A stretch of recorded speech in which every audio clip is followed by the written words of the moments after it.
Hello guys, welcome to my Greta Talks channel. Today in this prologue of storytelling episodes, I am going to narrate the stories of Lord Krishna as the multifaceted personality, as his birth, childhood, his achievements, his association with Pandavas, his assistance in the war of Mahabharat, with special focus on the Bhagavad Gita and its teachings imparted to Arjun prior to the war. Whenever I read these stories, my perspective is to view Krishna as the epitome of the virtues worth to be implemented by humans. Friends, when we view any epoch-making person as the god, we tend to worship him and overlook his virtues. We start giving excuses for not implementing the ideals he wished us to follow in order to have virtuous life. We tend to create a dividing line between him as the god and us as humans. So, the stories which I have tried to narrate will bring his virtues into the limelight. So, friends, let us begin with the background of the prevailing conditions which resulted in his appearance on the earth. When injustice reaches its peak, Yuga Purush or an epoch-making person appears. There were many small and big kingdoms in Bharat 4 or 5,000 years ago. The king who was just was an exception, and most of them were exploiters of the subjects for their own comfort and wealth. There was the king Madhudaitya, who ruled over Rajumi on the south bank of the river Yamuna, flowing through North India, which was the well-known fertile region. There was no end to the pains which he inflicted on his subjects.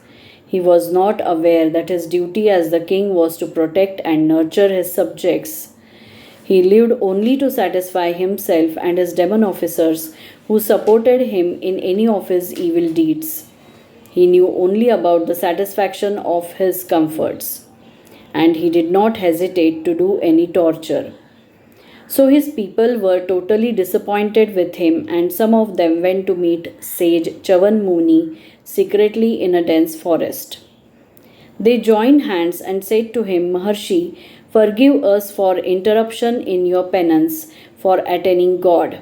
We think that only you will find a way to liberate us from such unbearable torture by the Madhudaitya. So we appeal you to help us."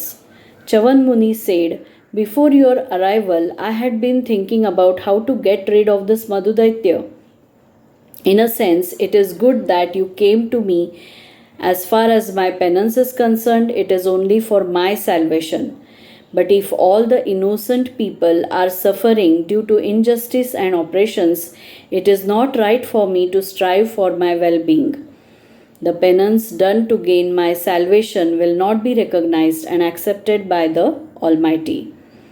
So I have decided something to teach a lesson to Madhudaitya for his misdeeds.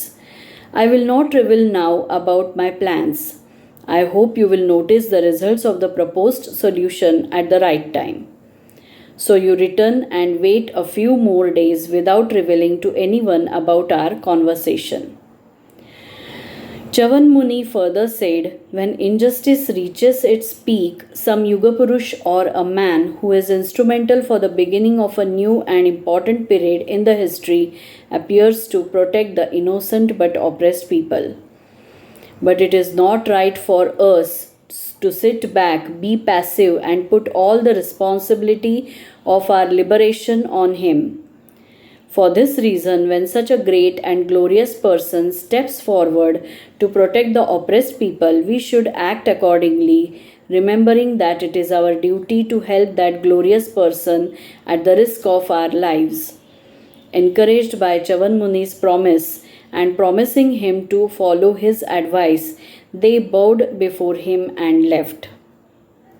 So friends, the takeaway of this episode is that the king should be dutiful and give importance to the welfare of his subjects. When the king is unjust, then it is the duty of the subjects to be aware of their basic human right, that is the right to live a dignified life, assemble and teach a lesson to the unjust king. It is the need of the time to have people like Sage Chaavan Muni who gave importance to seek justice for the oppressed people than to satisfy his personal goal to gain salvation. When a glorious person takes initiative to help the oppressed people, it is a duty of people to help him because a noble cause cannot be achieved without taking efforts. This is all about this episode. Stay tuned for the next episode in which we will see how Shatrugna, brother of Sri Ram, defeated the king Madhudaitya and established his rule in Mathura or Vrajabhumi. So thank you and goodbye.